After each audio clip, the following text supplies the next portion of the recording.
The first bell shrieked, echoing off the rows of faded green lockers. I was late for practice. Again, Coach was going to have my hide. I fumbled with my combination lock, spinning it past the numbers, my fingers clumsy. Finally, the click. I swung the door open, ready to just dump my bag and run, when something caught my eye. Not in my locker, but in the one next to mine. It was slightly ajar, just a crack, but enough. Inside, nestled among a heap of dirty gym clothes and a stray textbook, was a flash of silver. I leaned closer, my heart starting to thud a slow, heavy beat against my ribs. It was Mrs.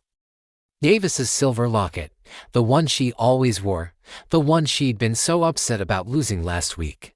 And next to it, I saw the distinctive blue casing of Mark's expensive headphones. He'd been complaining about them being stolen from his desk in the library just yesterday. My breath hitched. This was Leo's locker. Leo, the quiet kid who always sat in the back of math class, who never said much to anyone. I couldn't believe it. I'd known him since elementary school. He wasn't a thief, was he? A cold knot formed in my stomach. What was I supposed to do? My mind raced. If I told someone, Leo would be in huge trouble. Expulsion, maybe. His whole future could be ruined. But if I didn't, a voice from down the hall snapped me out of my trance. Hurry up. Coach is on the warpath. It was my teammate, Dave. Right. Practice. I had to go. I slammed my locker shut, the sound unnaturally loud in the now quiet hallway. I gave Leo's locker one last look. Then, I turned and walked away. No, I ran. I ran as if I could outrun the image burned into my brain. I told myself it wasn't my problem. Wasn't my business. Someone else would figure it out. I just wanted to play basketball and forget I ever saw anything. It was easier to just stay silent. The next couple of days were a blur. I tried to act normal. I went to classes, I joked with my friends, I went to practice.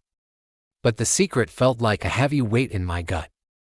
Every time I saw Leo in the hall, he'd look down, avoiding my eyes. Did he know I saw? Or was he just feeling guilty? I couldn't tell. Then, things got worse. I saw Mark in the hallway, looking completely dejected. And then I heard the whispers. It wasn't Leo they were talking about. It was Sam. Sam was new. He'd just transferred to our school a month ago. He was a bit of an outcast, still trying to find his place. Apparently, someone had anonymously tipped off the principal that Sam was the one who had been stealing things. They searched his locker. They didn't find anything, of course. But the rumor mill was already in full swing. People were calling him a thief. I saw him sitting alone at lunch, his head down, pushing food around his tray. Kids would walk by his table and whisper. Someone had even written thief on his locker in permanent marker. My stomach churned with a mixture of guilt and anger. This was my fault. My silence had done this. I hadn't wanted to get Leo in trouble. But now an innocent person was paying the price. Sam hadn't done anything, but he was being convicted in the court of high school opinion, all because I was too scared to speak up. The locket, the headphones, I knew the truth.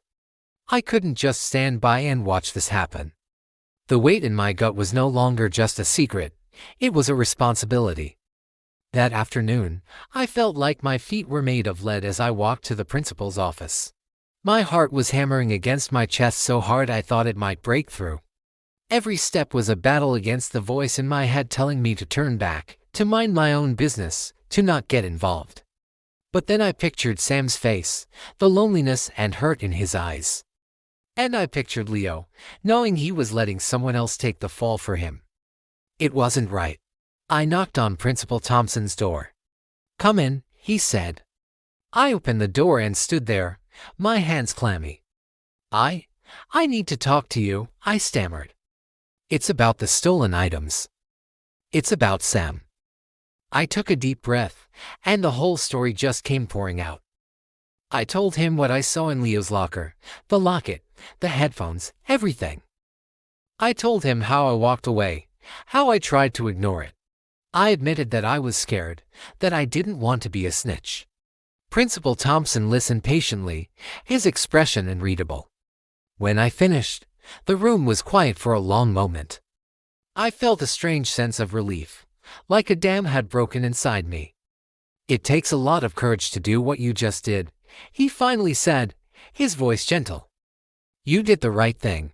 Later, I learned they had spoken to Leo. He confessed everything. He was going through some tough times at home and had made some terrible choices.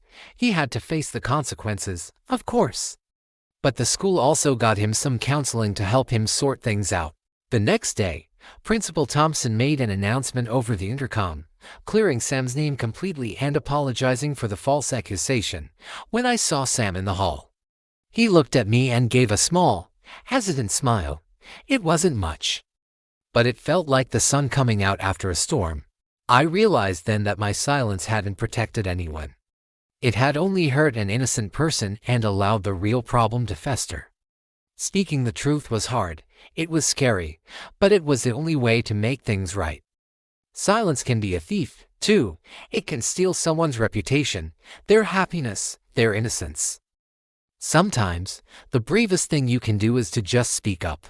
Real stories, real lessons. If you found this story meaningful, make sure to follow Moral Compass 01 for more. Thanks for watching.